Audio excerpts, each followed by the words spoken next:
સરકારમાં રજૂઆત કરીને આ વર્ષથી કઈ રીતે એની સારી રીતે ઉજવણી થાય, આ વિસ્તારમાં કઈ રીતે બહારથી પ્રવાસીઓ આવે એના માટે ચિંતા કરીને આજે આ કાર્યક્રમ કરવામાં. આ કાર્યક્રમમાં મારા હિસાબે લગભગ 5000ની ઉપર જેટલા આ વિસ્તારના ભાઈઓ બહેનો પણ ઉપસ્થિત છે અને આગામી દિવસોમાં આ કચ્છ જિલ્લો પ્રવાસન ક્ષેત્રમાં ખૂબ આગળ વધશે એવી અપેક્ષા પણ રાખું છું. અને આગામી દિવસોમાં જે પણ સરકારશ્રી તરફથી કરવાનું આવશે પ્રવાસન વિભાગના એક જવાબદાર તરીકે એ પણ અમે પૂર્ણ કરીશું. કચ્છ માટે અને પ્રવાસીઓ માટે ખૂબ આનંદની વાત છે. ગુજરાત સરકાર દ્વારા પ્રવાસન વિભાગ દ્વારા આજે રાજ્યના મુખ્યમંત્રી શ્રી ભૂપેન્દ્રભાઈ પટેલ સાહેબના નેતૃત્વમાં અને ઉપમુખ્યમંત્રી શ્રી હર્ષભાઈ સંઘવીના માર્ગદર્શનમાં અને આ દેશના યશસ્વી વડાપ્રધાન શ્રી નરેન્દ્ર મોદી સાહેબની જે કચ્છ પ્રત્યેની દિગ્દ્રષ્ટિ હતી અને એના જ કારણે આજે 2025નો અહીંયા માંડવી બીચ ફેસ્ટિવલ આજે શુભારંભ કરવા આપણે જઈ રહ્યા છીએ.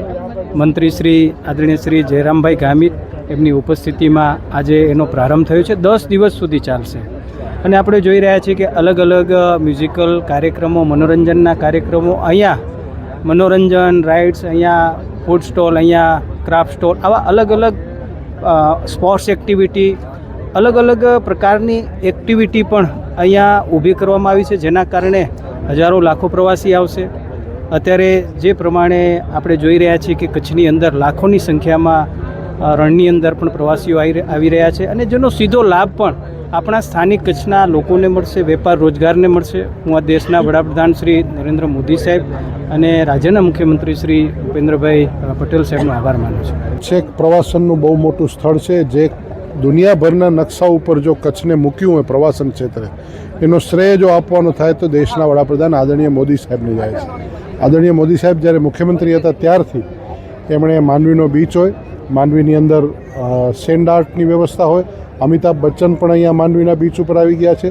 ધોરડો હોય કે ધોળાવીરા હોય, કોઈ પણ પ્રકારના સાંસ્કૃતિક વ્યવસ્થા વિરાસતને ઉજાગર કરવા માટે મોદી સાહેબે જે પ્રયાસ કર્યા અને લગાતાર 2014 સુધી ચાલ્યા, એ પ્રયાસમાં વધારામાં અત્યારે ગુજરાતના મૃદુ અને મક્ખમ મુખ્યમંત્રી આદરણીય ભૂપેન્દ્રભાઈ પટેલ સાહેબ અવિરતપણે જે ચલાવી રહ્યા છે, તો આજે માંડવીમાં 10 દિવસીય આ બીચ ફેસ્ટિવલનો કાર્યક્રમ થયો છે.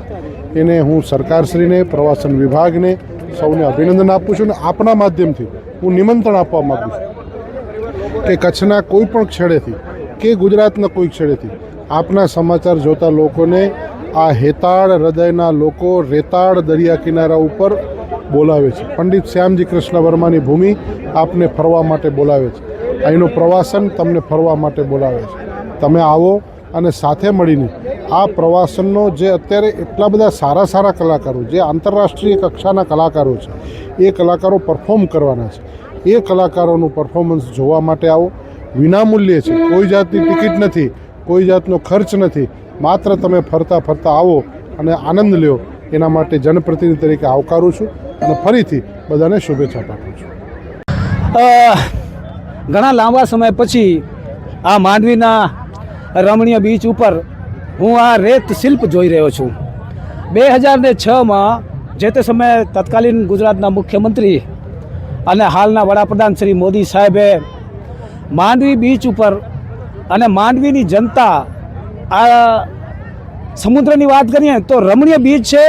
આજથી 84 દેશોના માંડવી બંદર ઉપર વાવટા ફરકતા હતા. તે સમયથી કરી અને અત્યારે જે જાવ જલાલી આપણે જોઈ રહ્યા છીએ, જે માનવ મેળામણ તમે જોઈ રહ્યા છો, આ 10 દિવસના કાર્યક્રમ દરમિયાન અત્યારે જે વળી પાછો જે માનવ મેળામણ આપણે અહીંયા જોઈ રહ્યા છીએ, તો માંડવી અને કચ્છની વાત કરીએ તો કચ્છની તાસીર એવી છે કે રણડુંગરને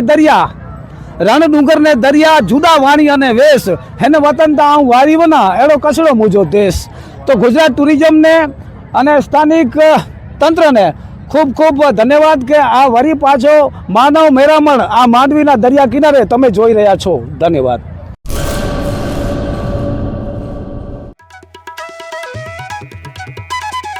ઓમ સાંઈ દાડમ નર્સરી, સરકાર માન્ય નર્સરી, બાગાયત ખેતી કરતા ખેડૂતો માટે ખુશખબર. દાડમની ખેતી માટે ઉત્તમ છોડ મેળવવાનું સ્થળ એટલે ઓમ સાંઈ દાડમ નર્સરી. દાડમના સિંદૂરી ભગવા અને સુપર ભગવા છોડ હાજર સ્ટોકમાં. સારી ગુણવત્તાના બિયારણમાંથી તૈયાર કરવામાં આવેલા દાડમના છોડ મેળવવા અવશ્ય એકવાર મુલાકાત કરો. કચ્છ ગુજરાતમાં કોઈ પણ સ્થળે ડિલિવરી કરી આપવામાં આવશે. ઓમ સાઈ નર્સરી, અસ્તગામ, તાલુકો રાહાતા, જિલ્લો અહમદનગર, મહારાષ્ટ્ર. સંપર્ક જિગ્નેશ સેંગાણી 8469693569 તેમજ 999585263668. અર્પિત પટેલ 7041389359 તેમજ 9586383685.